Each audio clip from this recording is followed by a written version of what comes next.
আচ্ছা আহলে তাহলে আহলে কোরআন কনসেপ্টটার সাথে তো আমি একমত না। ও আচ্ছা। তাহলে আপনি কি অ্যাকর্ডিং টু কুরআন হচ্ছে আমার পরিচয় সূরা নামলের ৯১ নম্বর আয়াত অনুযায়ী আমার আইডেন্টিটি হচ্ছে আমি মুসলিম। এর বাইরে কোনো আইডেন্টিটি দেওয়ার কোনো সুযোগ তো নাই। আচ্ছা।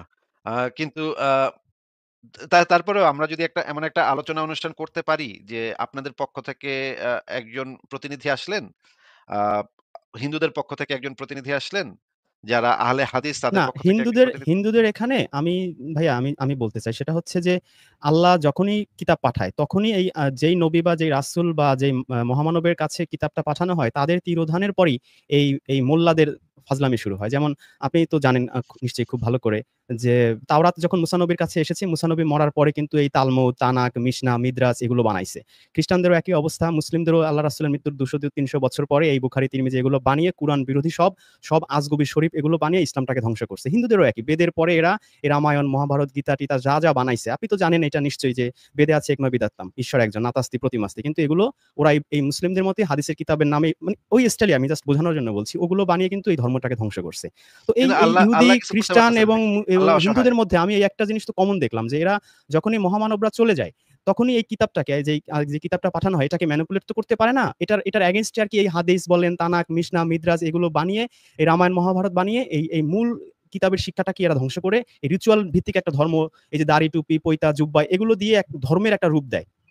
তাই না? তো এটা আচ্ছা, আসলে দায়িত্ব আসলে আল্লাহর না। দায়িত্ব আসলে আমাদের মতো যারা ধর্ম ব্যবসায়ী, ঠাকুর, পাদ্রী, ফাদার, রাবাই, মোল্লা, মাওলানা এদের। এর জন্য তো আসলে আমি তাদেরকেই দায়ী করব। আচ্ছা মানে আল্লাহ অসহায়। মানে আল্লাহর কিতাবটাকে ওরা মানে না, আল্লাহ দুষ্ট আল্লাহ লোকেরা। অসহায় না। আল্লাহ তো আর ঠেকা পড়ে নাই যে আপনাকে, আমাকে, সবাইকে জান্নাতে নিতে হবে। আল্লাহর তো ঠেকা পড়ে নাই। ঠেকা তো আমার। আমাকে সত্য কিন্তু খুঁজতে কোরআনের হবে। ভিতরে তো আমি দেখি যে আল্লাহ পাকে ২ লাইন পর, পর নিজের প্রশংসায় পঞ্চমুখ হচ্ছে, এটা করছে, সেটা করছে। সারাক্ষণ নিজের প্রশংসাই করছে। আমি বড়, আমি শক্তিশালী, না, আমি এইটা, আল্লাহ আমি সেটা। একই সাথে এটাও বলছে, লা ইকরাহা ফিদ্দিন। কোন জবরদস্তি নাই। তুমি না, না ওইটা আসলে তো আসবা, ভিন্ন না আসলে বিষয়। নাই। কিন্তু আল্লাহ আবার তো এমনও বলে নাই যে আত্মপ্রশংসাকারী। না, আল্লাহ তো এমনও বলে নাই আত্মপ্রশংসাকারী, তাই না? নিজের না, প্রশংসায় এখন সারাক্ষণ সে নিজে পঞ্চমুখ এখন থাকে, তাই ভাইয়া না? আমি সাধারণ মানুষ। আমিও মানুষকে ২ টা উপকার করলে ১০ দিন বলে বেড়াই। তাই না? ১০০ বার খোঁটা দেই। দেই না? সেখানে আল্লাহ সারা জাহান সৃষ্টি করে, মানুষ সবকিছু সৃষ্টি করে তো ২ টা ক্রেডিট নিতেই পারে। মানে এই মানে ক্রেডিট আল্লাহ নেয়াটা তো সারাক্ষণ আর ক্রেডিট নিতে চায়। সারাক্ষণ সারাক্ষণ না, ক্রেডিট আপনি নিতে চায়। নিজেই বললেন যে মনে করেন ২-৩ টা আচ্ছা জায়গায় আমি রিজওয়ান ভাই, দেখেছি। মনে করেন আপনার বাবা যদি একই চরিত্রের হইতো, আ যে সারাক্ষণ সে চাইতো যে আপনি তার করেন। যে, আমার বাবা সবচেয়ে বড়, আমার বাবা সবচেয়ে বড়। দিনের ভিতরে ৫ বার আপনার বাবা চায় যদি আপনার কাছে যে আপনি ৫ বার গিয়ে বাবারে তেল মালিশ করবেন। আমার বাবা সবচেয়ে বড়, আমার বাবা সবচেয়ে ভালো, আমার বাবা সবচেয়ে সেরা। আ এই জিনিসটা আপনি যদি করতেন, তাহলে আপনার বাবা কি খেপতো না? না, আমার মনে হয় যে আমরা একটু মিস ইন্টারপ্রেট করতেছি। আল্লাহ কখনোই কোরআনে বলে নাই যে আমার প্রশংসা করলে আমি তোমাকে জান্নাত, স্বর্গ বা বেহেশত দিব। অ্যাকর্ডিং টু কুরআন, আমি বেদের কথা বলছি না বা তাওরাতের কথা বলছি না। আল্লাহ বলছে যারা ঈমান আনবে, সে সূরা বাকারার ৬২ আয়াত আপনি জানেন। ঈমান আনলেও তুমি জান্নাতে যাবে এমন গ্যারান্টি দেয় না। ইহুদি হোক, খ্রিস্টান হোক, সাবি হোক, যেই হোক না কেন। তোমাকে ঈমান আনার পরে ফার্স্ট কাজ হচ্ছে তোমার কর্মটাকে সংশোধন করতে হবে। আমলকে সলেহা করতে হবে। তাহলে আল্লাহ বলছে তোমার কোনো ভয় নেই, কোনো দুশ্চিন্তা নেই। সুতরাং এই যে আল্লাহ আমি সারাদিন তসবিহ টিপলে আমাকে জান্নাত দেবে, আমি এট লিস্ট কুরআনে এমন কিছু খুঁজে পাই নাই।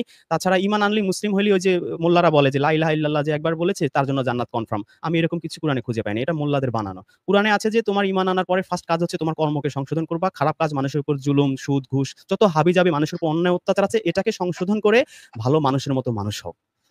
আচ্ছা আমি এটা পাইছি। এটা আপনি পেয়েছেন। ঠিক আমি আছে, এটা রেফারেন্স নিয়ে দিয়েছি। আমি রেফারেন্স দিয়েছি তো। বাকারার ৬২ পড়ে দেখেন আপনি, সূরা মাইদার ৬৯ আয়াত পড়ে দেখেন। সেম কথা। আমি ঠিক বানিয়ে আছে। মোটেই বলছি না। আমরা ওই বিষয়টা আলাদা রাখি। আমি কোরআন থেকে আপনাকে দেখাইতে পারবো আসলে মানে আল্লাহ কি পরিমাণে আত্মপ্রশংসাকারী এবং কি পরিমাণে না, আমিও তো শ্রেষ্ঠসমাজমুখী। কুরআন থেকেই দেখালাম না ভাইয়া? না আমি দেখাইতে পারবো। এখন আমি সেই বিতর্কে যাচ্ছি না। যদি আমি বিতর্কে যাই বা আলোচনা করতে যাই তখন আমি আপনাকে একটা করে বের করে দেখাতে পারবো। সেটাতে আমি আপাতত যাচ্ছি না। আমি আপনাকে যে জিনিসটা বলতে চাচ্ছি সেটা হচ্ছে যে আপনাদের পক্ষ থেকে একজন যদি আসতেন, শিয়াদের পক্ষ থেকে যদি একজন আসতেন, হিন্দুদের পক্ষ থেকে, বৌদ্ধদের পক্ষ থেকে সবাই এবং নাস্তিকদের পক্ষ থেকে, সংশয়বাদীদের পক্ষ থেকে একজন। এইভাবে সবাই মিলে যদি আমরা একটা জায়গাতে বসে একটা বিষয়ের ডিসিশন নিতে পারতাম যে আমরা যত বিতর্কই করি না কেন, অনলাইনে যত বিতর্কই করি না কেন, কিন্তু আমরা একটা বিষয়ে একমত হইতে হবে যে আমরা একজন আরেকজনের উপরে কখনো কোনো শারীরিক আক্রমণ করব না। এই বিষয়টা যদি আমরা সবাইকে দিয়ে আ যারা আহলে না হাদিস আছে, এটা যারা এটা সালাফি এটা আছে হচ্ছে হিন্দু, বৌদ্ধ, খ্রিস্টান সবাই মানবে। কিন্তু এই মোল্লার গোষ্ঠী মানবে না। এটা আপনি খুব আমি ভালো সেটাই করেই চাই। জানেন। আমি সেটাই চাই যে তারা মানবে না মানে তো। দর্শকরা যেন দেখে যে তারা তো শুধুমাত্র কুরআন মানে কারা না। তারা তো কুরআন মানে না। তারা তো ওই যে মানব রচিত ওই যে এগুলো মানে। ওগুলো ওই যে আ কি বলে আজগুবি শরীফ মানে। কুরআন মানলে তো তারা এরকম বলত না। কুরআনে বলছে যে যার ইচ্ছা হয় সে ঈমান আনবে, যার ইচ্ছা হয় ঈমান আনবে না। নবীকে বলছে তুমি কি জোর জবরদস্তি করবে নাকি? সূরা ইউনূসের ৯৯ নম্বর আয়াতে আল্লাহ বলছে যে আল্লাহ ইচ্ছে করলে সবাই ঈমান নিয়ে আসতো। কিন্তু আল্লাহ চায় না। সুতরাং তোমাকে আমি জোর জবরদস্তিকারী পাঠাই নাই। সুতরাং আল্লাহ যেখানে বলছে যে আমি চাচ্ছি না, হু আর ইউ মুহাম্মদ? মুহাম্মদকে থ্রেট করতেছে। তো সেখানে মোল্লারা কেন ইসলাম ছেড়ে দিলে তাকে মারতে হবে এটা কোন আয়াতে পাইছে? আমি আয়াত খুঁজি এদের আচ্ছা, কাছে। আপনি একটা ঠিক আছে সূরার একটা আয়াত দেখান। ওইটা এরা নিয়ে আমরা দেখায় আলোচনা না। করব। ওইটা নিয়ে আমরা এরা কেন আলোচনা করব। দেখায় না? আমি কোরআনে কি সেটাই আছে না, বুঝি না না। আছে? কোরআনে কি আছে না, না আছে? কোরআনেও আছে। কোরআনেও না আপনি আমি বলেন, আপনাকে আমি আপনি আপনাকে বলেন। যখন আমি আলোচনা সংশোধন করব হই। আমার জানা মতে নাই। যখন আলোচনা করব তখন আমরা আপনি বের যদি করব। আমাকে আচ্ছা, দেখান আমি এই মুহূর্তে আমি আমি আমি আমার স্ট্যান্ড আমি কথা আমি উইথড্র করে নিয়ে যাব। সেটা আমরা পরে একসময় আলোচনা করব। আপনাকে যেটা বলতে চাচ্ছি সেটা হচ্ছে যে আমরা যদি সবাই একসাথে বসে এই বিষয়ে একটা ডিসিশন নেই, তখন আমি দেখতে চাই এবং দর্শকদেরকেও দেখাইতে চাই জিনিসটা যে কারা এই কথাতে রাজি হয় আর কারা এই কথাতে রাজি হয় না। এবং যারা রাজি হয় না তারা তো তাহলে চিহ্নিত হয়ে যাবে দর্শকদের কাছে যে তারা হচ্ছে একমাত্র গোষ্ঠী যারা বিতর্ক চায় না, তারা মানুষের কল্লা চায়, মানুষকে জবাই করতে চায়। আ বিতর্কের ধার তারা ধারে না, যুক্তির তারা ধারে না। এই জিনিসটা আমি জনগণকে, আমাদের দর্শকদেরকে দেখাতে চাই যে আপনারা আহলে কোরআনরাও যদি আমরা একসাথে এক চায়ের টেবিলে বসে আলাপ করতে পারি, বিতর্ক করতে পারি। হিন্দুরাও এসে বিতর্ক করতে পারে, বৌদ্ধরাও করতে পারে। খালি একটা গোষ্ঠী আছে যেই গোষ্ঠীটা আমাদের সাথে যদি কখনো দেখা হয় তাইলে আমাদের কল্লা আর অবশিষ্ট থাকবে না। এই সেই গোষ্ঠীটা কারা? গোষ্ঠীটার নাম আপনি কি দেবেন? সেই গোষ্ঠীটার নাম কি আমরা দেই মমিন, হ্যাঁ? চুনাহাগা মমিন বলি তাদেরকে আমরা। তো সেই গোষ্ঠী যাই হোক, আপনার মতে কি কার মতে কি সেটা ভিন্ন বিষয়। কিন্তু আমি শুধুমাত্র এই জিনিসটা দেখাতে চাই। তাহলে রিজওয়ান ভাই আপনাকে আমি এই জিনিসটার একটা আ আগাম ইনভাইটেশন জানিয়ে রাখলাম যে আমরা যদি এই আলোচনাটার মানে আয়োজন করতে পারি তাহলে আপনাকেও সেটার পক্ষ থেকে আপনাদের পক্ষ থেকে আপনি রিপ্রেজেন্টেটিভ হবেন। আ না আমাদের অবশ্যই, অবশ্যই। আপনি এত চমৎকার একটা উদ্যোগ নিচ্ছেন। তাছাড়া আমি তো ১ম এই বলছি যে আপনাকে আমি খুবই ভালোবাসি। মানে একবার মন থেকেই ভালোবাসি। আপনার বিনয়, আপনার ভদ্রতা, আপনার ইন্টেলিজেন্স এভরিথিং আমাকে মুগ্ধ করে। আপনি একটা ভালো উদ্যোগ নিচ্ছেন। সেটাতে অবশ্যই আমি যদি নিজেকে আমি রাখতে পারি সেটা তো আমার কাছে অবশ্যই ভালো লাগবে।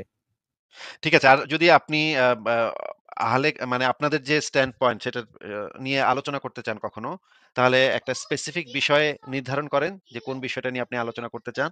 তারপরে না আমাকে আমি পাঠিয়ে দিন। সকালে আপনার একটা ভিডিও দেখেছিলাম আরকি Facebook এ। আপনি ওই যে একজন আসছিল। তো তাকে আপনি বলছিলেন যে সূরা হাশরের ৭ নম্বর আয়াতে যে নবীকেও মানতে হবে। কিন্তু আমি ওই আয়াতটা পড়ছি আরকি। আপনি বলার আপনার ওই ভিডিওটা দেখার পরে কিন্তু ওইখানে কিন্তু ওই নবীকে মানতে হবে বা হাদিস মানতে হবে এরকম কিছু আমি ওই আয়াতটাতে খুঁজে পাই নাই। এজন্য আমার ভিতরে কনফিউশন হলো যে আসিফ ভাই তো খুব ইন্টেলিজেন্ট মানুষ। তিনি কি আসলে হুট করে বলে ফেলল না আসলে ভুলে বের হয়ে গেল সূরা হাশরের ৭ নম্বর আয়াত যে নবীকেও মানতে হবে। এটা নবীকে আসলে আমার মানতে কাছে হবে এই একটু বিষয়ে তো আ আ বেশ কয়েকটা আ আ না হাশরের ৭ আয়াত নম্বরে আছে। আছে কিনা? হাশরের ৭ নম্বরে এরকম আছে কিনা? হ্যাঁ, হাসরের ৭ নম্বরেও আছে। দাঁড়ান। না, ওইখানে এরকম কিছু নাই। আপনি স্ক্রিনে আয়াতটা এনে দেখতে পারেন বা দেখাতে পারেন দর্শকদের। আমি এরকম কিছু খুঁজে পাই নাই। অথবা হয়তো আমার চোখ এড়িয়ে গেছে এমনও হইতে পারে। অথবা হয়তো আমি বুঝি নাই। আচ্ছা আমি বের করতেছি। ওই জিনিসটা আমি একটু বের করি তাহলে।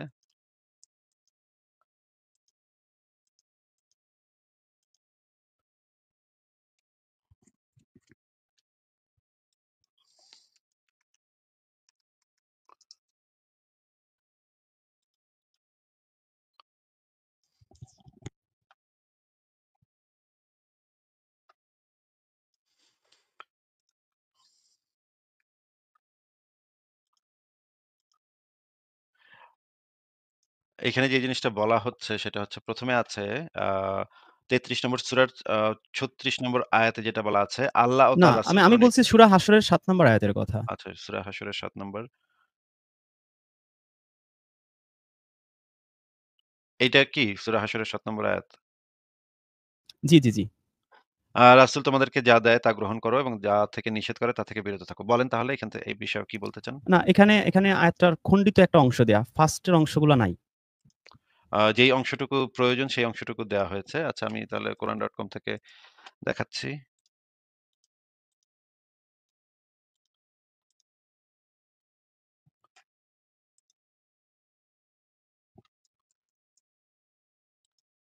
হ্যাঁ, বলেন তাহলে। জি, এইখানে আপনি যদি ৬ নম্বর আয়াত থেকে পড়েন, এখানে আয়াতটা মূলত হচ্ছে যে ওই যে একটা বিনা যুদ্ধে যে প্রাপ্ত সম্পদ। মানে যুদ্ধ ছাড়াই কিছু ওই যে ফাই হিসেবে পেয়েছিল, সেই সম্পদ বন্টনের কথা বলা হচ্ছে যে, এগুলো তুমি আত্মীয়-স্বজনকে, ইয়াতীম, মিসকিন, মুসাফির মানে রাসূল যেইভাবে দেয় সেইভাবে এটা সে বন্টন করে দেবে। এইটা যে দেবে, যা দিবে আরকি সেগুলো তোমরা অ্যাকসেপ্ট করবা, যেগুলা দিবে না সেগুলাই করবা। কিন্তু এখানে বুখারী, তিরমিজি হাদিস আমি এরকম কোন ইঙ্গিত আমার চোখে পড়েনি। এটাকে পুরো আ মোল্লারা মিস ইন্টারপ্রেট করে এই আয়াতের খণ্ডিত অংশ দিয়ে ওই হাদিস মানতে হবে সেদিকে নিয়ে যায়। অথচ এই আয়াত যখন নাজিল হয় তখন বুখারী, তিরমিজি কারো বাবা দাদাদেরও জন্ম হয় নাই। ও তাহলে কি বোঝাতে চাচ্ছেন আপনি? আমি বোঝাতে চাচ্ছি যে এই আয়াতটা মিসকোট করছে। এই মোল্লারা এই আয়াতটা দিয়ে যে বলে যে এই আয়াতে যে বলা হইছে রাসূল যা দেয় গ্রহণ করো, যা দেয় শব্দের অর্থ হচ্ছে যে বুখারী, তিরমিজি। তো এটা আচ্ছা, মোটেই তা না। এটা আচ্ছা বুখারী, বুঝতে তিরমিজি তো পেরেছি। ভালো কথা। মানে এই কোন কিছুই না। কোন হাদিসের কোন ইঙ্গিত, আকার কিছুই এখানে দেওয়া নাই। এটা মিস ইন্টারপ্রিট করে। এটা আচ্ছা, আমি আচ্ছা। আপনার ঠিক আছে। মাধ্যমে সকল মুসলিমদের দৃষ্টি আকর্ষণ করতে চাই যে মোল্লারা যে আয়াতটা মিসকোট করে, এটা আসলে বিনা যুদ্ধে প্রাপ্ত সম্পদের কথা বলা হইছে। এখানে বুখারী, তিরমিজির কোন নাম গন্ধও নাই। তাছাড়া ওই সময় বুখারী, তিরমিজি তো এদের বাপ-দাদাদের তো জন্মই হয় না। এটা থাকবেই বা কি করে? এটা তো কমন সেন্স আপনি প্রয়োগ করলে আপনি এমনিই ধরতে পারেন। আচ্ছা। ঠিক আছে, এই জিনিসটা আপনার এই মানে যুক্তিটা আমি অ্যাকসেপ্ট করলাম। কিন্তু কোরআনে কিন্তু শুধুমাত্র এই একটা আয়াত দিয়েই এই রেফারেন্সটা নাই। এই জিনিসটা কিন্তু এই একটা রেফারেন্সের উপরে নির্ভরশীল না। এটা কিন্তু বেশ কয়েকটা, এটা একটা রেফারেন্স। এটা যেটা হচ্ছে গিয়ে মুসলিমরা দেয়। মুসলিমরা এই মুসলিমদের অনেকগুলা আকীদা গ্রন্থে আমি এই জিনিসটা পেয়েছি যে এই রেফারেন্সটা তারা ব্যবহার করে। এইটা মুসলিমদের শত, শত আকীদা গ্রন্থে আমি পেয়েছি। আ কিন্তু এই এই জিনিসটা হচ্ছে আরো অনেকগুলা আয়াতের ভিতরে বলা আছে। যেমন ধরেন এই যে যেটা আমি আপনাকে বললাম ৩৩ নম্বরের ৩৬ যে আল্লাহ ও তার রাসূল কোন নির্দেশ দিলে, ও তার রাসূল কোন নির্দেশ দিলে এই জিনিসটা বলা আছে। এরপরে বলা আছে ১৬ নম্বরের ১৬ র ৪৪ এ বলা আছে, কিতাবসমূহ এবং তোমার প্রতি নাজিল করেছি কুরআন। আ এব অ্যা যে যেন তুমি প্রেরণ করেছিলাম স্পষ্ট নিদর্শন ও গ্রন্থসহ স্পষ্ট প্রমাণাদি ও এখানে একটা গ্রন্থাবলী, এখানে একটা প্লুরাল নাম্বার ব্যবহার করা হয়েছে। এই জিনিসটা আপনারা যদিও এই আমি জানি যে আপনারা কি এটার ব্যাখ্যা করবেন। এটা আপনারা ব্যাখ্যা করবেন তাওরাত, এটা ইনজিল এটা এটা কি ১৬ ৪৪ আপনি কি একটু প্লিজ একটু আরবিটা নিয়ে আসবেন? আচ্ছা ঠিক আছে।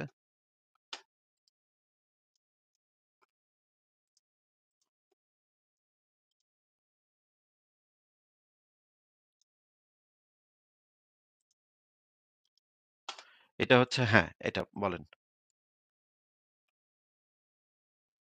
জি, এখানে আছে লিতুবাইয়েনা। লিতুবাইয়েনা তো মানে তো ব্যাখ্যা করা না। এটা হাদিস দিয়ে ব্যাখ্যা করা না। লিতুবাইয়েনা মানে হচ্ছে পরিষ্কারভাবে বলে দেয়া। মানে বলল আলহামদুলিল্লাহি রাব্বিল আলামিন, রাসূল বলবে আলহামদুলিল্লাহি রাব্বিল আলামিন। পরিষ্কার করে তার মেসেজটা পৌঁছায় দেবে। তাছাড়া আপনি যদি সূরা মায়দা ৯৯ নম্বর আয়াতে যান, সেখানে আপনি দেখবেন যে রাসূলের দায়িত্বই হচ্ছে আল্লাহর বাণীটা শুধু পৌঁছে দেয়া। এটার মধ্যে প্লাস মাইনাস করার কোন সুযোগ তো বা কোন ক্ষমতা তো আল্লাহ তার রাসূলকে দেয়নি, অ্যাকর্ডিং টু কুরআন। আচ্ছা। কিন্তু এখানে তো আমি রিজওয়ান বুখারী ভাই, তিরমিজির কোনো ইঙ্গিত পেলাম না। এখানে কি বুখারী তিরমিজির কথা বলা আছে যে রাসূল এই লিতুবাইয়েনা করবে বুখারী বা তিরমিজি দিয়ে? এরকম কোনো কথা কি রিজওয়ান এখানে ভাই, আছে? এখন আপনার সাথে এটা নিয়ে আলোচনা করতে গেলেই আমার যে স্ট্যান্ড পয়েন্টটা নিতে হবে, সেটা হচ্ছে আহলে হাদিসের স্ট্যান্ড পয়েন্টটা নিতে হবে। কিন্তু আপনার সাথে আমি আহলে হাদিসের স্ট্যান্ড পয়েন্টটা নিয়ে আপনার সাথে তর্কটা কেন করব, এই না, জিনিসটাই আপনি আসলে বলেন। আমি বুঝতে এখানে কি পারছি না। আসলে আল্লাহ বলছে আমার কথাটা তুমি লিতু বাইয়ান। আপনি আরবিটা তো আপনি নিজেই দেখলেন। লিতু বাইয়ান আছে। মানে বায়ান তো যে আমরা বাংলায় প্রচলিত যে বয়ান করে। তুমি এটা পরিষ্কার করে বয়ান করে দিবে আমার এই কথাটা। সেটা বলা। কিন্তু এখানে কি বলা আছে যে তুমি আমার এই কথাটা এই বুখারী তিরমিজি দিয়ে তুমি এক্সপ্লেইন করবে? এরকম কথা কি আ আপনি দেখতে রি পাচ্ছেন? আমি তো দেখতে রিজওয়ান ভাই, পাচ্ছি না। আপনি দেখতে পেলে আমি প্লিজ আপনাকে বলেন। যেটা বললাম যে আপনার যে যুক্তি সেটার বিপক্ষে যদি আমার কিছু বলতে হয় তাহলে আমার আসলে আহলে হাদিসের স্ট্যান্ড বলেন, পয়েন্টটা বলেন। হোল্ড ইউ আর করে। You are you are welcome. কিন্তু আমি তো আহলে ইউ আর হাদিসের অলওয়েজ ব্যক্তি না। ওয়েলকাম। আমি তো আহলে হাদিসের ব্যক্তি না যে আমি আপনার সাথে আহলে না, আপনি হাদিস হয়ে বললেও আপনার আমি সাথে মাইন্ড তর্ক করব না। করব। আপনি যুক্তি দিতে পারেন আহলে হাদিসের। I don't mind at all. কিন্তু আমি আহলে হাদিসের যুক্তি কেন দিব ভাই? আমি তো আহলে হাদিসের ব্যক্তি না। আমি তো আহলে আপনি হাদিস, আমি আপনি তো তাহলে দেখেন নিজে এখানে কি আসলে আছে? এখানে কি মানে ওই এক্সপ্লেইন টাইপের বা তাফসীর যেগুলো যেরকম আছে, আ এই আপনি যে যদি এই জিনিসগুলা সূরা এই জিনিস ফুরকানের ৩৩ আয়াতে যান সেখানে তাফসীর শব্দটা পাবেন। এখানে কিন্তু তাফসীর শব্দটাও নাই। এই জিনিসে যাওয়ার আগে আমাদের বেসিকটা আচ্ছা, নিয়ে এর আলোচনা আগে করে আপনি ওই নিতে যে হবে। সূরা আহজাবের একটা আয়াত দেখাইছিলেন সেটা দেখাতে পারেন। সেটা এর চেয়ে একটু স্ট্রং মনে হয়। না, না, আপনার সাথে এগুলা নিয়ে আলোচনা করতে গেলে বেসিক থেকে শুরু করতে হবে। একদম ফান্ডামেন্টাল জিনিস থেকে শুরু করতে হবে। কোরআন থেকে শুরু করতে হবে। কোরআনটা না, যে আমি আপনি আমি পেয়েছেন, দেখেছিলাম যে আপনি কালকে সেইখানে আপনি এই সূরা আহজাবটা দেখাইছিলেন। কিন্তু সেটাও আমি নিজেও কনফিউজড হয়ে গেছি। ওখানে কি আসলেই আ রাসূল এই হাদিস-টাদিস বলবে এরকম কিছু কি ওখানে আসলে বলা আছে? সেই সূরা আহজাবের কত আয়াত যেন? ৩০ না ৩৩ আয়াত। এইখানে রিজওয়ান ভাই, এইখানে বিষয় হচ্ছে যে আপনি কোরআন পড়ে কি বুঝতেছেন, সেটা ইসলামের দৃষ্টিতে কোনো রেফারেন্স হিসেবে অ্যাকসেপ্টেড না। এটা হচ্ছে সত্য কথা। না, ঠিক আমি আছে? তো একেবারে আরবিতেই কি আছে সেটাই বলছি ভাইয়া। আমি তো আর এড করি নাই কোন কিছু। যে ওখানে না, লিতু আপনি বায়ানা আছে, আপনি যে বায়ানের আপনি যাই অর্থটাও বোঝেন আমরা না কেন, সবাই জানি। বুঝছেন না কেন, আপনি ওই আরবি থেকে যেটা বুঝেছেন না কেন, সেটা কোনো অথেন্টিক কোনো একটা রেফারেন্স হিসেবে অ্যাকসেপ্টেড না। অথেন্টিক রেফারেন্স হিসেবে অ্যাকসেপ্টেড কোনটা? যেটা নবী মোহাম্মদ বলেছে, তার সাহাবীরা লিখেছে, তার তাবে-তাবেঈনরা সেই জিনিসগুলা লিখিত রেখে গেছে। সেগুলা হচ্ছে ইসলামে তো একমাত্র সেই বইটার নাম অ্যাকসেপ্টেড। বলেন, সাহাবীরা লিখছে সেই বইটার নামটা আমাকে বলেন। সাহাবীরা অনেকগুলা বই লিখেছে। সাহাবীদের নামটা ভিতরে যে বলেন। আবু হুরায়রার যে একজন ছাত্র ছিল, যে সে একটা হাদিস গ্রন্থ লিখেছে এবং তো পরবর্তী আল্লাহ কি সময়ে যখন আমাদেরকে ইমাম বলছে কুরআনে কোথাও যে আবু হুরায়রা লিখবে এইটার সময় তোমরা সেটা মেনে চলবা? আমি তাহলে আল্লাহর সেটাকে কেন মেনে বলতে হবে চলবো সেটা? কেন? আল্লাহর কেন সেটা বলতে হবে কেন? আল্লাহর কেন বলতে হবে? কারণ আল্লাহ তো বলছে যে কুরআন ছাড়া তোমরা আর কি বিশ্বাস করবা? আর কোন হাদিসে বিশ্বাস করতে পারবা না। যেটা ওই যে ভাই ৪৫ এ ৬ আছে স্ট্রেইট কথা। তাহলে নবীর কথা আমি কেন নবীর ইহুদি কথা বিশ্বাস খ্রিস্টানদের মতো সেই তাওরাত চলে যাওয়ার পরে আমি তালমুদ তানাক মিদ্রাস বানাবো? কেন আমি নবীর নবী কথা মুহাম্মদ রাসূলুল্লাহ চলে যাওয়ার পরে আমি বুখারী তিরমিজি বানাবো? হোয়াই? আমি কেন নবীর কথা একইভাবে ইহুদিদের মতো নষ্ট হব? আমার আচ্ছা, যুক্তিটা কি? নবীর কথা বিশ্বাস করা যাবে না? নবীকে যে নবীর না, উপর যে 23 নবী বছর আর ধরে আল্লাহর সাথে তো একটু পার্থক্য করা শেষ যাবে না। করতে দেন ভাই, শেষ নবী আর করতে আল্লাহর দেন সাথে ভাই। যদি পার্থক্য করি আমি কাফের হয়ে যাব না? আচ্ছা, শেষ করতে দেন ভাই। নবী যে 23 বছর ধরে নবীর উপরে যে কোরআনটা নাজিল হয়েছে, 23 বছর ধরেই তো নাজিল হয়েছে, তাই না? রিজওয়ান মাহমুদ খান ভাই, 23 বছর ধরে নবীর উপরে কোরআনটা নাজিল হয়েছে না? অ্যাকুরেট টাইমটা আসলে কোরআনে দেয়া নাই। আমি এজন্য আপনাকে অ্যাকুরেটলি বলতে পারছি না। আচ্ছা, কোরআনটা কার উপরে নাজিল হয়েছে বলেন যদি একটু? হ্যাঁ, নবী মুহাম্মদ রাসূলুল্লাহর উপরে নাজিল হইছে। সেই লোকটার জন্ম কত সালে, মৃত্যু কত সালে? মানে ওইটা মানে নবী এটা কোরআনে মোহাম্মদ নামে নাই তো তো। হাজার, আমি হাজার লোক কি থাকতে করে পারে। জানবো? হ্যাঁ, থাকতে পারে। তাইলে আপনি যে কোরআনটা বিশ্বাস করেন এটা পেলেন কোথা থেকে? কার কাছ থেকে পেয়েছেন? আমি আমি কি আপনার কি ধারণা আমি টাইম মেশিনে ১৪০০ বছর আগে গিয়ে সেই নবী না, মুহাম্মদের না। কাছ থেকে নিয়ে আসছি? আমি তো সেটা বলি নাই আপনাকে। তাহলে আপনি যে এটাকে তাহলে? বিশ্বাস করতেছেন, আপনি কার কোরআনে বিশ্বাস করতেছেন? এটা কারণ কে লিখছে? কুরআন কোথা আমাকে থেকে পেয়েছেন চ্যালেঞ্জ আপনি? করছে সূরা নিসার ৮২ আয়াতে। আরে ভাই যেটা কোরআনের আমি কি পাঠাইছি। এরকম তো হাজার, হাজার বই থাকতে পারে যেখানে বিভিন্ন জনকে বিভিন্ন ধরনের চ্যালেঞ্জ দেওয়া হয়েছে।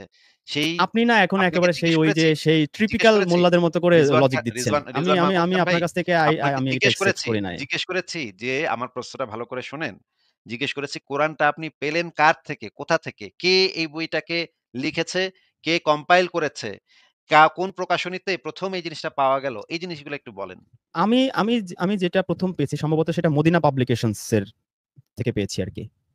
মানে প্রাইমারি সোর্সটা কি? মানুষ সেই জিনিসটা কোথা থেকে প্রাইমারি পেয়েছে? সোর্স হচ্ছে অ না ওইটাই মদিনা পাবলিকেশনস। ওদের ছাপা আরকি কুরআনটা। প্রাইমারি সোর্সটা এই মদিনা পাবলিকেশনস না, যে না এখন কোরআনটা আপনি পেল, যদি বলেন আমি তাহলে সেই মদিনা পাবলিকেশনস এই এরই যে উনারে এখন জিজ্ঞেস করতে পারি যে উনারা কোথা থেকে পেয়েছে। যে কাজটা করছেন এইটা আমি যেখান হচ্ছে থেকে পেয়েছি আমি তো আপনার সেটা যে বলব ভাইয়া। আপনার যে অসততা, আপনার যে স্ট্যান্ড এ যে অসততা আচ্ছা আমি সেই এখন কি জিনিসটা বলব এখন প্রকাশ আমি হচ্ছে। ১৪০০ বছর আগে গিয়ে এই নবীর কাছ থেকে পেয়েছি এটা বললে এই আপনি বইটা খুশি হবেন? মনে করেন গীতাঞ্জলি বইটা আমি কোথা থেকে পেয়েছি?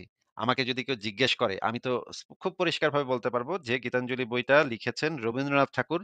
উনি লেখার পরে ও সেই আচ্ছা, আচ্ছা। জিনিসটা এটার উত্তর আমার কাছে আছে। একটু কথাটা এইটা শেষ করতে দেন ভাই, কথাটা শেষ করতে দেন। আচ্ছা। কথাটা শেষ করতে দেন। গীতাঞ্জলি কবিতার ভেতরে অনেকগুলা কবিতা আছে। সেই কবিতাটা হয়তো রবীন্দ্রনাথ ঠাকুর অনেকদিন ধরে লিখেছেন, অনেক সময় ধরে লিখেছেন।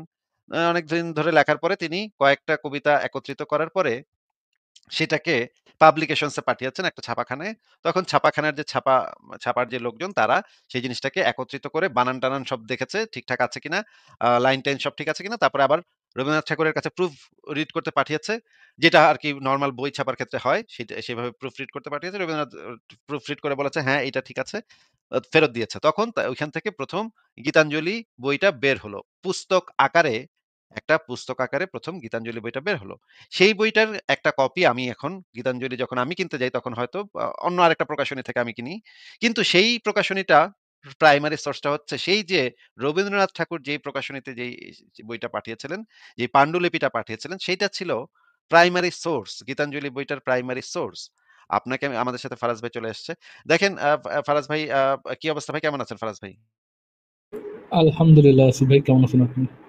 এই তো ভালো আছি। আমাদের সাথে রিজওয়ান মাহমুদ খান ভাই আছেন। উনি যদিও স্বীকার করেন না কিন্তু উনার কথা শুনলে বোঝা যায় উনি একজন আহলে কুরআন। আমরা যাদেরকে আহলে কুরআন বলি আরকি।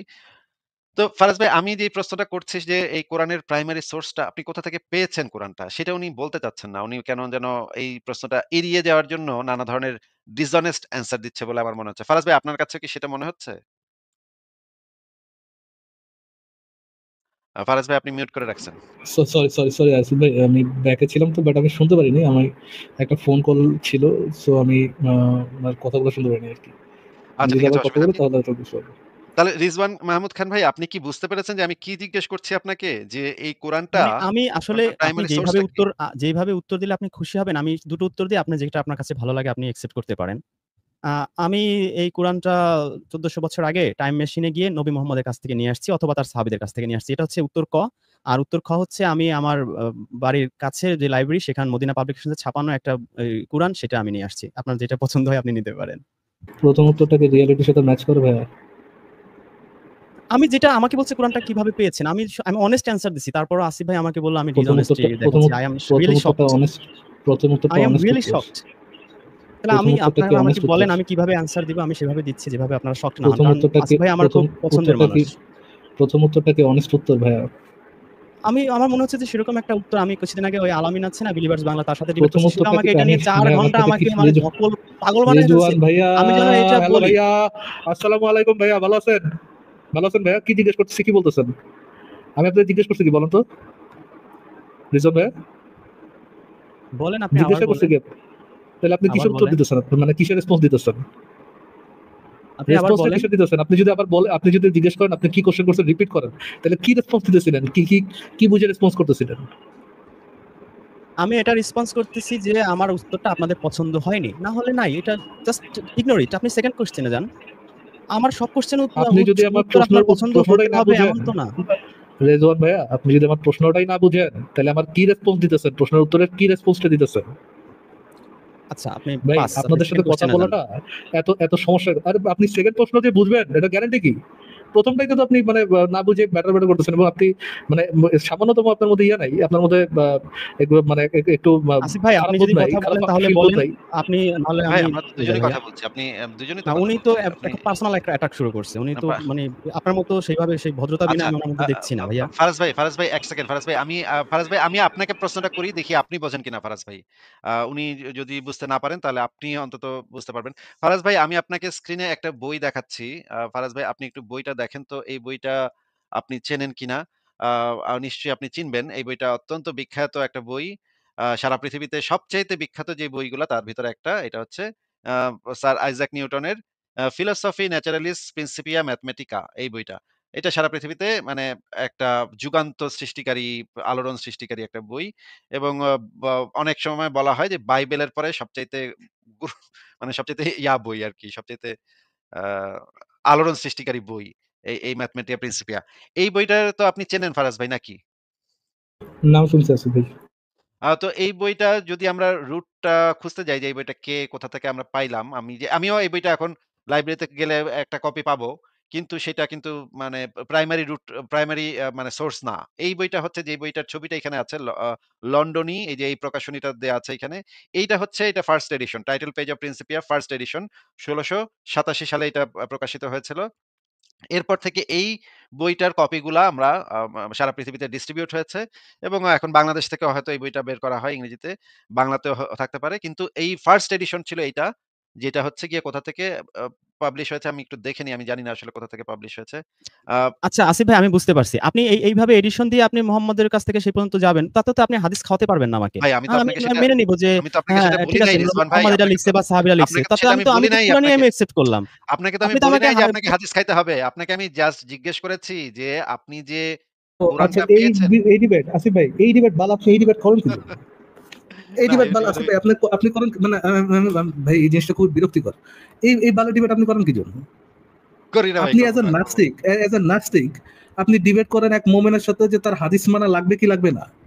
না, আমি তার সাথে সেই ডিবেট করতে যাব না তো ভাই। ফারাজ ভাই আমি করতে যাচ্ছি না। আমি জাস্ট উনাকে এই জিনিসটা জিজ্ঞেস করছি যে, আপনি যে কোরআনটা পেয়েছেন, এই কোরআনটার প্রাইমারি সোর্সটা কোন প্রকাশনী থেকে ১ম যে কোরআনটা পাবলিশ হলো এবং সেই যে পাবলিশ হওয়ার আগে ওই পাবলিশার সেই কোরআনের যে পান্ডুলিপিটা এটা কার কাছ থেকে কোথা থেকে পেল?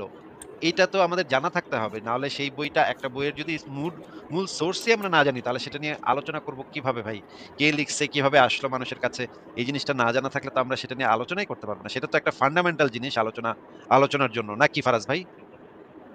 হ্যাঁ, আনলেস অর আনটিল ধরেন আল্লাহ এসে তার নিজে কোনো একটা মানে নিজের কাছে আল্লাহ উনি দাবি করেন যে আল্লাহ নিজে এসে আমার কাছে ওই দিচ্ছে and I have the evidence. তাহলে তো মানে তার সোর্সে যেতেই হয় যে কি কোথা থেকে জানলো এটা, যে এটা আল্লাহর প্রেরিত বই, কিভাবে জানলো সেটা? এটা তো আপনি জিজ্ঞেস করতেই পারেন। এটা তো একটা রিজনেবল কোশ্চেন। হ্যাঁ, ঠিক আছে। রিজওয়ান ভাই আপনি কি এই যে প্রশ্নের উত্তর যদি দিতে অপারগ হন তাহলে আপনি বলে দেন যে, "ভাই এই প্রশ্নের উত্তর আমি দিব না" তাইলে তো হইল। রিজওয়ান ভাই আপনি কি আপনার কথা শোনা যাচ্ছে না। আমি তো ইভেনচুয়ালি কোরআন মানতেছি। প্রবলেম কি? আপনাকে জিজ্ঞেস করি নাই যে আপনি কোরআন মানতেছেন কি মানতেছেন না। এটা আমার প্রশ্ন না ভাই। আপনি কি এখনো তাহলে প্রশ্নটা বুঝতে পারেন মানে নাই? কোথা থেকে পেয়েছেন? আপনি হিস্ট্রি বলতে মানে জানতে চাচ্ছেন প্রাইমারি আমার কাছ থেকে সোর্সটা কি? হিস্ট্রিটা। প্রাইমারি সোর্সটা কি? প্রাইমারি প্রাইমারি সোর্স আপনি সোর্সটা যেটা কি? বলছেন সেটা ধরেন ১০০০ বা ১৪০০ বছর আগে সেই নবী মোহাম্মদ থেকে সোর্স। তো আমি তো সেখান থেকে কুরআনটাই নিচ্ছি। আমি তো অন্য কিছু মানতে রাজি না। আপনার সাথে আমি আজকে আসছি তো এইটাই প্রমাণ দেখেন, করার জন্য দেখেন উত্তর যে দিচ্ছে না। আপনি ওই ভাইকে বলছিলেন দেখেন সূরা উত্তর হাসরের দিচ্ছে ৭ না। আয়াত। ওখানে হাদিসের কথা বলছেন এটা রিজওয়ান মাহমুদ ভাই এভাবে হ্যাঁ। তো আলোচনা হবে না ভাই। আপনাকে জিজ্ঞেস করেছি যে এটার প্রাইমারি সোর্সটা কোথা থেকে আসলো? কোন প্রকাশনীতে ১ম এই বইটা ছাপা হয়েছে এবং যেই প্রকাশনী থেকে ছাপা হয়েছে বা সেই এটা সময় এত যদি প্রকাশনী জরুরি না কেন? আমি থাকে, সেটাই তো বুঝলাম না। প্রকাশনীর নাম আমাকে বলতে হবে আপনার সাথে ডিবেট করতে আসলে বা আপনার সাথে আলোচনা করতে আসলে মানে এটা তো বইটা আমাকে কোথা বললে থেকে আমি আসলো? মুখস্থ করে আসতাম নামগুলা। বই প্রকাশনীতে যে পান্ডুলিপিটা আসলো আমি সেই এখন গুগল সার্চ পান্ডুলিপিটা করে কাদের আপনাকে কাছ দেখাইতে থেকে পারি আসলো? মদিনা পাবলিকেশনস কোথায় এছাড়া আমার তো আর এখন উপায় নাই বাঁচার। আপনাকে এখন প্রকাশনী বলতে আপনাকে তো হবে। কেউ গলায় ছুরি আচ্ছা ধরছে আমি না যে, গুগলে যে দিচ্ছি। ভাই আমি আপনাকে আমি তো আচ্ছা আমি গলায় কেউ গুগলে ছুরি দিচ্ছি যে ধরছে না। মদিনা পাবলিকেশনস কোথা থেকে আমি কি দেখি। আশ্চর্য! কি আশ্চর্য! মদিনা মদর্শী পাবলিকেশনস মদিনা আচ্ছা পাবলিকেশনস আমি ঠিক বলি আছে আপনাদের বোঝা কাছে গেছে, ভাই। বোঝা গেছে। পাবলিকেশনস তাহলে আমি বলি। ভাই আমি জানি না এটা কোন সোর্স থেকে আসছে। মদিনা আমি পাবলিকেশনস এক্সাক্টলি জানি না ভাই কোন কি সোর্স থেকে লাগবে আসছে উত্তর আপনার কিন্তু মদিনা পাবলিকেশন কোথা থেকে আচ্ছা এটা রিজওয়ান পেয়েছে? ভাই আপনার আর উত্তর দিতে হবে না। ঠিক আছে আপনার আর উত্তর দিতে হবে না। Thank you. আপনি উত্তর যথেষ্ট দিয়েছেন। খুব ভালো উত্তর দিয়েছেন। আপনার উত্তরে আমি সন্তুষ্ট। ফারাজ ভাই উত্তর দেন তো ভাই। এই বইটা কোথা থেকে আসলো? ভাই আমি জানি না বাট আমার মোল্লা মুর্শিদা বলছে ভাই যে এটা কোরআন হাদিস থেকে আপনার ইয়ে থেকে আসছে সাহাবাদের মোহাম্মদ মরে যাওয়ার পরে সাহাবারা এটা একত্রিত করছে এবং ওই মোল্লা মুর্শিদের ইয়ে অনুযায়ী দাবি অনুযায়ী অনেক আয়াত টায়াত হচ্ছে ভাই মানে আপনি তো এগুলো ইয়ে মোল্লাদের হয়ে সেই যাচ্ছে। মুখস্থ কাহিনী সেই আলিপেলার মতো বলে যাচ্ছেন। আরে ভাই এটা তো উত্তরটা কি আমি ফারাজ ভাইয়ের দিচ্ছি কথা নাকি বলতেছে। আপনি দিচ্ছেন? আমার উত্তর তো আমি দিব, আপনার তো আমার আপনি তো উত্তর কি আপনি নাস্তিক না, দিবেন আপনি তো নাকি? মনে হচ্ছে আরেক আহলে হাদিস এজেন্ট হয়ে আসছেন এখানে। আরে ভাই এগুলো এটা তো তো আমরা জানি আপনার রে উত্তর ভাই। তো আপনি দেন নাই। আপনার এই আপনার গল্প উত্তরটা আপনি কাহিনী দেন তো আমরা নাই। জানি, মোল্লাদের বানানো গল্প কাহিনী। এগুলো তো আমরা জানি। কোরআনে আচ্ছা এনিহাউ কি একটা যেটা অবস্থা ভাই। বলতেছিলাম লোয়ার টিয়ার গরু গাদা কোন জায়গা থেকে দৌড়াচ্ছে এনিহাউ আজিব ভাই মানে আমি যতদূর জানি মোল্লা মুর্শিদের থেকে যে গল্প কাহিনী শোনা যায় সেই গল্প কাহিনী অনুযায়ী যে এটা হচ্ছে মোহাম্মদ মরে যাওয়ার পর কোন এক সাহাবা আহ, আম, এটা কালেক্ট করতে হচ্ছে কারণ কোন একটা সাহাবা এটা কালেক্ট করছে কজ অনেক যারা কোরআনের ইয়ে ছিলেন কারি ছিলেন বা কোরআন মুখস্থ রাখতেন যে হাফেজ যারা যারা ছিলেন তারা হচ্ছে মারা যাচ্ছিলেন এবং একটা না এত কোরআন আয়াত হারা ফারাজ ভাই যাওয়ার এত কথা সংকটে পড়ে গেছিল এই জন্য তারা আর কি ফারাজ ভাই তারা নিজের নিজের মানে ফারাজ সংকলন ভাই ১ করছে সেকেন্ড হ্যাঁ থামেন। ফারাজ ভাই এত কথা আমি আপনার কাছ থেকে জানতে চাচ্ছি না ফারাজ ভাই। আমি জানতে চাচ্ছি যে আপনি ৪,৫০০ ধর্মের ভিতরে এই বইটাই কেন আপনি পড়তে গেলেন? আর বই কেন পড়তে গেলেন না? ভাই ফোর ফাদার্সরা ইসে বিশ্বাস করতো ইসলামে বিশ্বাস করতো মনে তারা তারা কনভিন্স ছিল যে এটা আল্লাহ বিল্লাহ থেকে আসছে এই জন্য আমিও ধরে নিচ্ছি এটা আল্লাহ বিল্লাহ থেকে আসছে এই জন্য ও, এইটাকেই ইয়া হিসাবে পড়ছে ও আচ্ছা। তার মানে আপনার যে ভাই পূর্বপুরুষ মাই তারা answer can be right or wrong but আমার উদ্দুর অ্যান্সার দেন আমার অ্যান্সারটা কি আপনার কোশ্চেনকে অ্যাড্রেস করতেছে কিনা অ্যাড্রেস করতেছে। ইয়েস, কোয়েশ্চেনকে অ্যাড্রেস করতেছে 100% কিন্তু আপনার অ্যান্সারে আমি সন্তুষ্ট না হইতে পারি। আপনার অ্যান্সারটা ভুল হইতে পারে বা অযৌক্তিক হইতে পারে। কিন্তু অ্যান্সারটা যে আপনি যে একদম কোয়েশ্চেনকে অ্যাড্রেস করছেন এই বিষয়ে কোনো সন্দেহ নাই ফারাজ ভাই।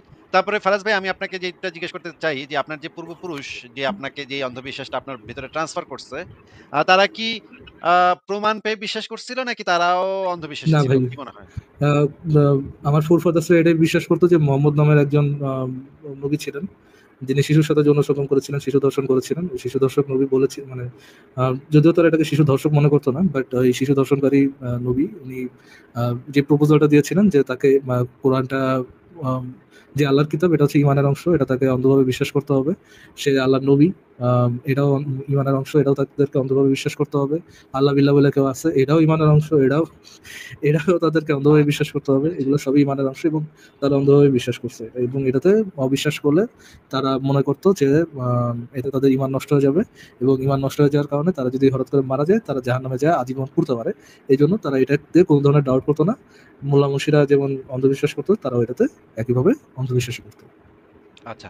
ফারাজ ভাই এই বইটার যে কথাবার্তাগুলা যে সত্য সেটা আসিফ শুধুমাত্র अगेन আমার কোশ্চেনটা কি আপনার আমার উত্তরটা কি অ্যাড্রেস আপনার করছে, কোশ্চেনকে অ্যাড্রেস করছে অ্যাড্রেস করছে ওকে 100%। ফারাজ ভাই ৩ নম্বর কোয়েশ্চেন হচ্ছে এই বইটার মানে ইনফরমেশন গুলো যে সত্য সেটা এই বইটাতেই লেখা আছে এইটা ছাড়া কোন নিরপেক্ষ জায়গা থেকে কি আমাদের পক্ষে ভেরিফাই করে দেখা সম্ভব যে এই বইটার ভেতরে যে জিনিসগুলো লেখা আছে শুধুমাত্র এই বইটার মানে সাক্ষ্য প্রদান ছাড়া অন্য কোন সাক্ষ্য থেকে কি আমরা এই জিনিসটা ভেরিফাই করতে পারি? ভেরিফাই করা ইসলামে অ্যালাউড না আচ্ছা। মানে হচ্ছে গিয়ে আচ্ছা ঠিক আছে, থ্যাংক ইউ। ঠিক পারি আছে না, আপনার পারি না, আপনি পারি না ভাই, পারি না, কেননা এটা অ্যালাউডই না, বা এটা সম্পর্কে কোনো ধরনের ইয়েই করা হয়নি, কোনো ধরনের ধরেন কোনো একটা দাবি কোরআনের যেগুলো কথা বলা সেটা তো বাঞ্চেস অফ আয়াত, সেই বাঞ্চেস অফ আয়াতে তো এক ধরনের ক্লেম করা হয়েছে, কিছু ক্লেম প্রাকৃতিক, কিছু ক্লেম অতি প্রাকৃতিক। অতি প্রাকৃতিক কোনো কিছুই তো যাচাইযোগ্য হয় নাই, যাচাই করা হয় নাই, উনি চলে এবং গেছে। প্রাকৃতিক যেগুলো সেগুলো হচ্ছে আপনার মূলত কোনো ধরনের প্রমাণ ছাড়াই যত এটা রিয়ালিটির অ্যাগেন্স্টে যায় ওটাকে অন্ধবিশ্বাস করতে হচ্ছে আর কি। সো এটা তো যাচাই করলেও যে ওটার against মানে যাচাই করলেও যে ওটার নিয়ে কোনো একটা কাজ করা হয়েছে বা বলা হয়েছে যে এটা আমরা যাচাই করে দিচ্ছি ইনফরমেশনটা রং, সেটা হয়নি। হ্যাঁ, কিন্তু ফারাজ ভাই আমি আপনাকে যেটা বলতে চাচ্ছি যে রিজওয়ান সাহেব যিনি আমাদের লাইভে এসেছিলেন ওনাকে কিন্তু আমি শুরুতে প্রশংসাই করেছি। কারণ ওনার একটা লাইভ কয়েকদিন আগে আমি অল্প খানিকক্ষণ দেখেছি। আমি দেখলাম যে ওনারা এই যে আ ওনারা তো অন্তত আমাদেরকে কোপাইতে চান না, তাই না? মানে ওনারা হয়তো ওনাদের পজিশনটা এটাই হয়তো আপনার স্ট্যান্ডার্ড আসিফ ভাই, এটাই আপনার স্ট্যান্ডার্ড, আমরা কোবাই দিয়ে দিচ্ছে না, ওকে ফাইন, ভাই এটাই এটা তো স্ট্যান্ডার্ড, অনেক বিরাট ব্যাপার ভাই। এটা তো অনেক বিরাট ব্যাপার। একটা মুসলিম এই এটাই যে আমরা কোপাইতে চাচ্ছে বুঝলাম না। বিরাট ব্যাপার, বুঝলাম বিরাট ব্যাপার, বাট ভাই এটা ইজ আপনি ইট বুঝেন না ভাই। স্ট্যান্ডার্ড? মানে সে একজন ক্যান মুসলিম ইট কিন্তু বি আমরা কোপাইতে কনসিডার্ড চাচ্ছে না। অ্যাজ এ এটা স্ট্যান্ডার্ড? তো ক্যান ইট বি অবিশ্বাস্য, কনসিডার্ড আসিফ ভাই? ক্যান ইট অবিশ্বাস্য। বি ফাইন, আমি তো ফাইন, ইয়ে অনেক নিচে, থ্রেশহোল্ড অনেক নিচে, বুঝলাম, বাট এই যে কোবাইতে চাইতেছে না, can it be considered as a standard? আচ্ছা ঠিক আছে, আমি ওকে, আমি সেই মনে করি ভদ্রলোক ওর সাথে এই ক্ষেত্রে এটা সি সি একটা সি সি বিরাট C standard. C C C C C C সে সেই স্ট্যান্ডার্ডটা সেই মডেল আছে এভারেস্টের ভাই। পরিমাণে হাই করে দিছে। বুঝছেন? আমার বুকটা ভরে গেছে ভাই। একজন মুসলিম হয়ে সে ভাই বলতেছে এইটা ভুল কইলা, স্ট্যান্ডার্ডটা স্ট্যান্ডার্ড ন্যারেটিভ যেটা সেটা হচ্ছে মারিয়ানা ট্রেঞ্চের থেকেও গভীর নিচে, অতল গহ্বর, হ্যাঁ, বাট ওটা মারিয়ানা ট্রেঞ্চের মানে একটু হয়তো বা উপরে আছে, খুবই দিতেছে। ভাইরে এটা বলতে পারেন হ্যাঁ, যে স্ট্যান্ডার্ড আপনি উপর উল্টা উল্টা একেবারে মাউন্ট এভারেস্টে চলে গেছে, এটা আবার কেমন? আমি ভাই খুশিতে মানে মনে করেন আমার তো একজন মুসলিম সে নিজেকে মুসলিম বলতেছে অথচ আমাকে কোপাইতে যাচ্ছেন। এটা তো আমার জন্য একটা অবিশ্বাস্য ব্যাপার ভাই। আমি তো পুরা হয়ে গেছি। মানে মোমের মতো গলে গেছি মনে করেন। এটা কিভাবে সম্ভব? মানে আমি তো বোকা ভাই বোকা হয়ে গেছি বুঝছেন? এত বছর ধরে আছি ভাই, মানে মোমিনদের সাথে ডিল করতেছেন আপনি, জেনুইনলি আসি ভাই, মনে করেন যে তারা আম, তারা মানে লোয়ার টিয়ার ভন্ডরা, মানে ধরেন ইসলামিক খেলাফত হইলো, খেলাফত প্রতিষ্ঠিত হইলো, তারা এই ইয়ে রেখে আস্থা রেখে, মানে এই কোরআনের উপরে বিশ্বাস রেখে আপনার পক্ষে যারা আপনাদেরকে কোপাইতে আসবে তাদের বিরুদ্ধে তারা কোনো ধরনের স্ট্যান্ড নিবে বলে আপনার মনে হয় যে না না না, তোমরা কোরআনের এগেনস্টে যায়, ইসলামের এগেনস্টে যায় কোনো কিছু করতেছো, and you are not suppose to do it, আমি নাস্তিকের পক্ষে আছি, আপনার কি মনে হয় এরকম কোনো পজিশন তারা হোল্ড করবে? না পজিশন হোল্ড নাকি করবে না। আস্তে করে এটা নাকি আস্তে করে কাটা করবে? চুপ করে থাকবে। হ্যাঁ? তারা আমাদের কতটা চুপ দেখবে। করে থাকবে না আসিফ ভাই, শুধু চুপ করে থাকবে না, তারা যা বলবে যে যারা কোপাইছে ইহা সকি ইসলাম নয়। ভাই আপনি কি ভাই মুমিনদের লোয়ার টিয়ার ভন্ডামি ভুলে গেছেন নাকি? ঠিক আছে ভাই, ঠিক আছে। কিন্তু মানে আ যেই কাজটা আমাদের এখন করতে হবে, আমি যেটা ওনাকে প্রস্তাব করলাম যে আ আমরা কয়েক ধরনের কয়েকপন্থী ইসলামিস্টকে আমরা একটা আলোচনা করব। একটা আ আ লাইভ আমরা মানে করতে চাই। কয়েক পদের ইসলাম যেমন শিয়া মুসলমান, তারপরে হচ্ছে ওনাদের পক্ষ থেকে একজন, আহলে হাদিস থেকে একজন। এইভাবে কয়েকজনকে আইনা আমরা যদি একদিন আলোচনা করতে পারি তাহলে এটা একটা ভালো হবে যে আমরা দেখাতে পারবো যে কোন ইসলামটা কিরকম, কোন ইসলামের অবস্থানটা কিরকম। এটা আমি একটা প্ল্যান করতেছি। আ ভবিষ্যতে হয়তো করব নাকি আমি বলে দিয়েছি। কিন্তু উনার সাথে এই যে এই সমস্ত বিষয় নিয়ে যুক্তিতর্ক করাটা আসলে ওয়েস্ট অফ টাইম আমার জন্য। আপনিও জানেন, আমিও জানি যে এটা একটা ওয়েস্ট অফ টাইম। এনারা হচ্ছে গিয়ে আ হোল্ডই করে একটা ডিসঅনেস্ট পজিশন। যে পজিশনটা আসলে ওনারা নিজেরাও জানে, নিজেরাও ভালোভাবে বোঝে যে এই পজিশনটা ডিসঅনেস্ট, এই কারণে উত্তর দিতে চায় না। এই কোরআনটা পাইছেন কোথায়? এটা জিজ্ঞেস করলেই আরেক তো আরেক আরো উত্তর দিতে চায়। আরেকজন ব্যক্তি কমেন্ট করেছেন, স্প্যাম করে না ভাইয়া, স্প্যাম করলে আমি আপনারা ব্লক করে দেবো, স্প্যাম করে না দয়া করে প্লিজ, একবার কমেন্ট করছেন আমি দেখেছি, স্প্যাম করার কোনো দরকার নেই, যদি নেক্সট টাইম ইয়ে করেন আমি আপনার ব্লক করে দেবো। উনি বলেছেন কোরআনে কাউকে জোর করে ধর্ম গ্রহণ করতে মানা, ধর্ম গ্রহণ করাতে নিষেধ করা আছে, কিন্তু হুজুরা যদি কাউকে কোপাতে চায় সেই দোষ তো আর কোরআনের নয়। আসিফ ভাই আমি একটু আগে যেটা বলেছিলাম ইয়া সকি ইসলাম নয়, ওনারা সেই কার্ডটাই প্লে করছেন, fine, let's play your card dude, let's play your card. আপনি যে বললেন কোরআনে কাউকে জোর করে ধর্ম গ্রহণ করাতে নিষেধ করা হচ্ছে, হাউ ডু ইউ নো আল্লাহ যেটা আপনি কোরআন পড়ে যে লাইনটা বুঝলেন এটা একটা সঠিক বুঝ, how the hell do you know? কেমনে জানেন? আপনি আল্লাহর মাইন্ড রিড করছেন, আল্লাহর সাথে আপনার কমিউনিকেশন আছে, হাউ ডু ইউ নো যে আল্লাহ এখানে জোক মারে নাই? কেমনে জানেন আপনি? আপনি তো লজিক অ্যান্ড রেজনিং নিয়ে কথা বলতেছেন, right? Let's talk about logic and reasoning, how do you know? আপনি এবং কি নবী? এবং ওহী দিছে আপনার এ ভিতরে, আল্লাহ আপনার ভিতরে ওহী পুশ করে দিচ্ছে, কেমনে জানেন? কেমনে জানেন যে আল্লাহ এটার মধ্যে কোনো জোক মারে নাই? আপনারা তো হাদিস মানবেন না, আপনারা তো তাফসীর মানবেন না, সিরাত মানবেন না, কিচ্ছু মানবেন না, রাইট? শুধুমাত্র এই কোরআন আছে আপনাদের কাছে। কেমনে বুঝলেন যে আল্লাহ এই জায়গায় একটা জোক মারে নাই? কেমনে বুঝলেন?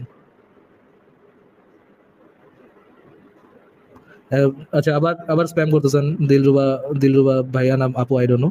যুক্তির কাছে হেরে এখন প্রশ্ন তুলছেন কোরআন কিভাবে পেয়েছেন? আপনাদেরকে গাধা বলাটাই সঠিক। ভাইয়া, কোশ্চেন করাটা ঠিক আছে ভাই, যেহেতু তুনা আগে না বলছে সেহেতু নিশ্চয় সঠিকই বলছে।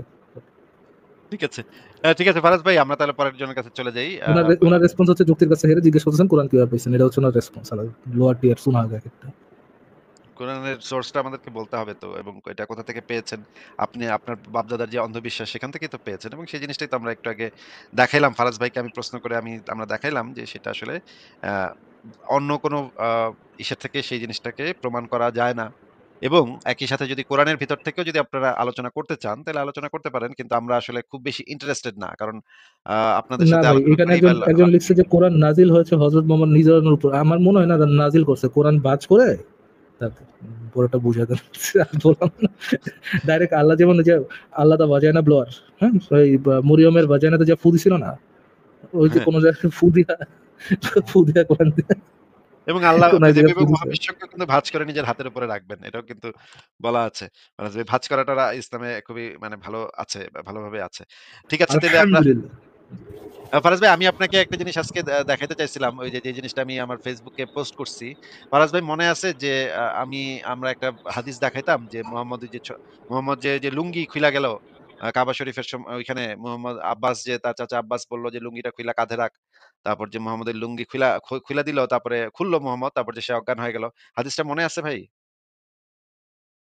জি ভাই, এরকম একটা হাদিস আপনি দেখিয়েছিলেন যে কাবা মেরামতের সময় আম, আহ, কম বয়সী মোহাম্মদের লুঙ্গি খুলে ঈদ যেন ক্যারি করতে পারে, ঈদ বা পাথর কোনো কিছু একটা ক্যারি যেন করতে পারে, এই জন্য দিলেন নবীর লুঙ্গিটা হেঁচকাটান দিয়ে খুলে ফেলেছিলেন এবং ওটার মধ্যে লুঙ্গি ধরা দিয়েছিলেন, এবং লুঙ্গি খোলার ফলে নবী মোহাম্মদ ব্ল্যাক আউট হয়ে গেছিল আর কি। কিন্তু ফারাজ ভাই, এতদিন ধরে আমি যেটা জানতাম, মুশফিক মিনার আমার লাইভে এসে বইলা গেছিল। সেই সময় তো নবী ছোট ছিল, কম বয়সে ছিল। আপনি কেন এটা নিয়ে কটূক্তি করেন? তখন আমি তার কথা মাইনে নিচ্ছিলাম, বুঝছেন? আমি আর জিনিসটারে বেশি ঘাটাই। আমিও ভাবছিলাম হ্যাঁ, আমি ঠিক। প্রিন্সেস কি বলেছিল ভাই? প্রিন্সেস বলছিল মোহাম্মদ সেই সময় ছোট ছিল, বালক ছিল। বালক বয়সে এরকমের ঘটনা ঘটতেই পারে। আপনি কেন এটা নিয়ে কটূক্তি করেন? আমি না তখন মানে নেক্সট কোশ্চেন আসিফ ভাই, আপনি তাকে মুশফিক মিনার কেন বলতেছেন? প্রিন্সেস মিনার, এত সুন্দর নাম। প্রিন্সেস আচ্ছা মিনার এই আচ্ছা। কথাটা বলেছিল। তো আমি না মাইনে নিছিলাম যে হ্যাঁ, ঠিকই আছে। এটা তো ছোটকালেই হইব এরকম। মানে হয়তো ১৪-১৫ বছর বয়স ছিল, এরকম অবস্থা এরকম হয়েছিল। হইতেই পারে। আমি আর এটা নিয়ে বেশি ঘাটাই নাই, হ্যাঁ? পরে আমার এই কয়েকদিন আগে একজন এসে আমাকে বলল, এই হাদিসটার কথা জিজ্ঞেস করল। তখন আমি এটা নিয়ে আবার একটু ঘাটাঘাটি করলাম। আমি ঘাটাঘাটি করে পাইলাম আরেক মানে মারাত্মক জিনিস ভাই। দেখেন বুখারী শরীফের এই হাদিসটা আমরা একটু আগে পইড়া নিই যে এখানে কি বলা আছে। আ দেখেন যে আ আ জাবির ইবনে আব্দুল্লাহ হতে বর্ণিত। তিনি বলেন, যখন কাবা গৃহ পুনর্নির্মাণ করা হচ্ছিল তখন নবী সাল্লাল্লাহু আলাইহি সাল্লাম ও আব্বাস, মানে মুহাম্মদের চাচা আব্বাস, পাথর বয়ে আনছিলেন। আ আব্বাস নবী সাল্লাল্লাহু আলাইহি সাল্লামকে বললেন, "তোমার লুঙ্গিটি কাঁধের উপর রাখো। পাথরের ঘর্ষণ হতে তোমাকে রক্ষা করবে।" লুঙ্গি খুলতেই তিনি অজ্ঞান হয়ে মাটিতে পড়ে গেলেন। মানে মুহাম্মদের লুঙ্গি খুলতেই মুহাম্মদ অজ্ঞান হয়ে পড়ে গেছে। তার চোখ দুটি আকাশের দিকে নিবিষ্ট ছিল। মানে চোখ দুটা খোলা, কিন্তু সে অজ্ঞান হয়ে পড়ে আছে। মানে ন্যাংটা হয়ে অজ্ঞান হয়ে পড়ে আছে কারণ কাবার কি পাশে। আসিফ ভাই? কারণ কি আমি কেমনে কমু ভাই? এটা তো একটা সাইকোলজিক্যাল প্রবলেম বলে মনে হচ্ছে। মৃগী রোগ মনে হচ্ছে আমার কাছে। আ ফারাজ ভাই, এরপরে যেটা বলা আছে যে তার চেতনা ফিরে এলো, তখন তিনি বলতে লাগলেন, "আমার লুঙ্গি, আমার লুঙ্গি।" তৎক্ষণাৎ তার লুঙ্গি পরিয়ে দেয়া হলো। মানে কিছুক্ষণ সে সেন্সলেস ছিল। সে হয়তো মৃগী রোগ ছিল। সে আকাশের দিকে তাকায় ছিল ন্যাংটা হয়ে। কাবার পাশে ন্যাংটা হয়ে, নেংটু নবী আরকি। এ এই হাদিসটার আ পরে আমি আসিফ ভাই, আরেকটু আমি কি একটা হাইপোথিসিস দিতে পারি আসিফ ভাই, হ্যাঁ, হ্যাঁ, যে বলেন, কেন বলেন। নবী মোহাম্মদ আম, নবী মোহাম্মদ আর কি অজ্ঞান অজ্ঞান আচ্ছা, আচ্ছা আসিফ ভাই, আমি একটু শেয়ার করি। আমার একটা জাস্ট একটা র্যান্ডম হাইপোথিসিস, আমি বলতেছি না এটাই হয়েছে। মেবি হইতে পারে, জাস্ট একটা হাইপোথিসিস। আসিফ ভাই, একটু স্ক্রিনটা উঠাবেন। হ্যাঁ, বলেন। এটা দেখে কয়েকজন মানুষ কমেন্ট করতেছে, ও ছোট নুনু, নুনু ছোট। একটা মেয়ে বলে, ও নুনু বড় না কেন? এরকম কিছু হয়েছিল নাকি? লজ্জায়, লজ্জায় হতেই পারে ভাই। শরমে পিনা পিনাকির মতো তারাও হয়তো এরকম একটা কিছু হইছে। বলে না আসিফ ভাই, 2.5 ইঞ্চ, 2.5 ইঞ্চ। Yes. আমরা আয়েশার সাথে হিসাব নিকাশ করলেও সেই হিসাবেই পৌঁছাই ভাই। নানা দিক থেকে ভেরিফাই করতে গেলে ঐরকমই হয়। তাই না ফারাজ ভাই? জিনিসটা সেটাই তো আমরা আসিফ ভাই। নানান দিক দিক থেকে দৃষ্টিপাত করলে আমাদের তো ওটাই মনে হয় ২ সেন্টিমিটারের বেশি। আপনি আবার ইঞ্চে চলে গেছেন। আমি তো সেন্টিমিটারে ছিলাম। ২ সেন্টিমিটার ২-২.৫ সেন্টিমিটারের বেশি হবে না। যেটা আমার কাছে অন্তত মনে হয় ২.৫ সেন্টিমিটারের বেশি হবে না। তো এই আমি আবার তাফসীরে ইবনে কাসিরে যে জিনিসটা পাইলাম সেটা ফারাজ ভাই দেখেন। হযরত ইব্রাহিম কর্তৃক কাবা নির্মিত হইবার হাজার, হাজার বছর পর নবী সাল্লাল্লাহু আলাইহি ওয়াসাল্লাম নবুয়ত লাভ করিবার ৫ বছর পূর্বে কুরাইশ গোত্রের লোকেরা কাবা ঘর পুনর্নির্মাণ করিয়াছিল। উক্ত পুনর্নির্মাণ কার্যে নবীর অংশগ্রহণ ছিল। তাহার বয়স তখন ৩৫ বছর। ফারাজ ভাই এই জিনিসটা দেখা যাচ্ছে যে ওই সময়ে এই যে পাথর নিয়ে দেখেন পরের বর্ণনাতেই পাথরের আছে। আচ্ছা, আমি পড়ি দাও। হযরত ইব্রাহিম কর্তৃক কাবা ঘর নির্মিত হইবার হাজার, হাজার বছর পর, হাজার, হাজার বছর হয়ে গেছে। ইব্রাহিমের সাথে নবীর হাজার, হাজার বছরের ডিফারেন্স ছিল আসিফ ভাই। না, না এটা ভুল কথা। এটা যে বর্ণনা আচ্ছা, করছে সে এই বছর জিনিসটা ভুল বলছে। বৎসর পর নবী করিম সাল্লাল্লাহু আলাইহি ওয়াসাল্লামের নবুয়ত লাভ করিবার ৫ বছর পূর্বে কুরাইশ গোত্রের লোকেরা কাবা ঘর পুনর্নির্মাণ করেছিল। উক্ত পুনর্নির্মাণ কাজে নবী করিম সাল্লাল্লাহু আলাইহি ওয়াসাল্লামও অংশগ্রহণ করেছিলেন। তাহার বয়স তখন ৩৫। হ্যাঁ ভাই, পড়া গেছে, তাহার তো বয়স তখন ৩৫। এই সময় তার মানে এই হাদিসটার ঘটনাটা মুহাম্মদের ৩৫ বছর বয়স। এখন আপনি একটু চিন্তা করেন তো ফারাজ ভাই, ৩৫ বছর বয়সী একটা দামড়া বেড়া কাবার পাশে শুয়ে আছে, লুঙ্গি নাই, আকাশের দিকে তাকায়, নেংটু। এটা মানে দৃশ্যটা কল্পনা করতেই না আমি মানে এই যে আ ওবায়দুল কাদের বলছিল না পায়জামাটি উঠালো, আমি শিহরিত হয়ে উঠলাম। আমি না শিহরিত হয়ে উঠছি।